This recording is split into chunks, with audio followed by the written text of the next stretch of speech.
Good day, Nigerites of all walks of life. It is indeed great and fascinating to engage you as we deepen and reenact the conversation and diagnosis of the moral philosophy and development principles that underscore the candidature of the APC governorship candidate in Niger State, Right Honorable Muhammadu Bago. I'm Rabiu Pan-uku. Of recent, there has been a groundswell of popular demand for the articulation and rendition of the nitty-gritty of the Bago Manifesto 2023, which is a declaration or a memorandum that defines in general but relatable terms the principles upon which the policies of his government would be based if elected. But before we delve into that, Nigerites, did you know that of all the candidates for governor of Niger State across all political parties, only Right Honorable Muhammadu Bago of the APC has publicly presented Nigerites with an agenda, with a framework, with any blueprint, with a manifesto, detailing the exact steps he intends to take to govern and administer Niger State to development if elected. The question is, why hasn't any of the opposition candidates done the same? And the answer, I think, it's simple. I think none of the opposition candidates could do the same because they have nothing special to offer. They don't understand what the job entails.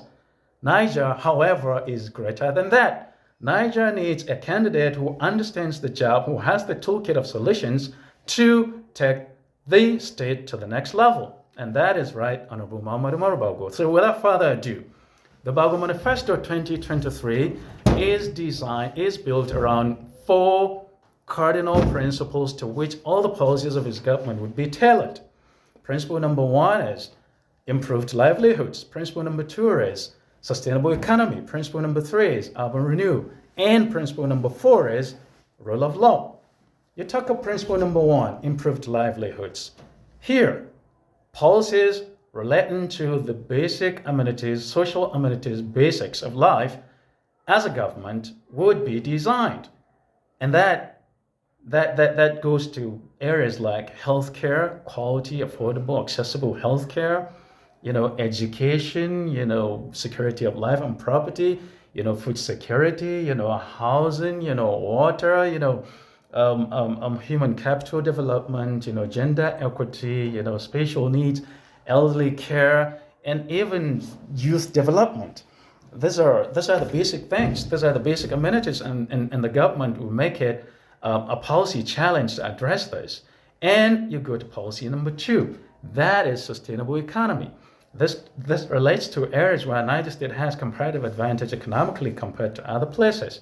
And this relates to, agricultural development, tourism development, climate change, renewable energy, solid minerals, technology, services, industrial parks, economic cities, and free trade zones. And then you go to policy number three, which relates to urban renewal. And this relates to factors or critical, needs like road infrastructure, like transportation, like vehicular parks, recreational parks, safety and emergency services, and the rest of them. And then you go to policy number four, which is also very fundamental, and this relates to needs like civil service reform, law and order, enabling business environment, digitalization of government, inclusive governance, efficient planning, and sustainable financing, independence of the judiciary, monitoring and evaluation, partnership with CSOs, and the rest of them. This is basically a highlight of what the Bago Manifesto entails. For further details, on this, please endeavor to visit www.bago.ng. You have complete details of this, principles around which the policies of the Bago government would be built.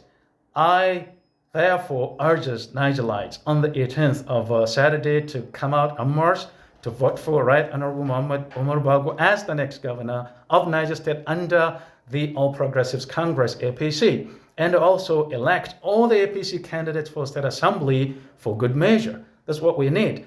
At least you know now that Bago alone, of all the candidates for governor of Niger State as it is right now, only Bago has the toolkit of solutions to govern and administer our state effectively and efficiently. And therefore, only Bago and other APC candidates deserve our votes come 18th, that is Saturday.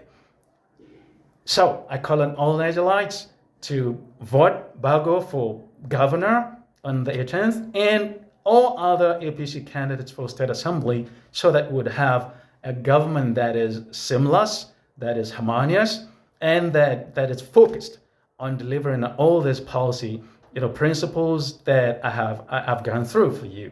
Thank you very much. And I do wish that we come out tops on the 18th. Thank you very much.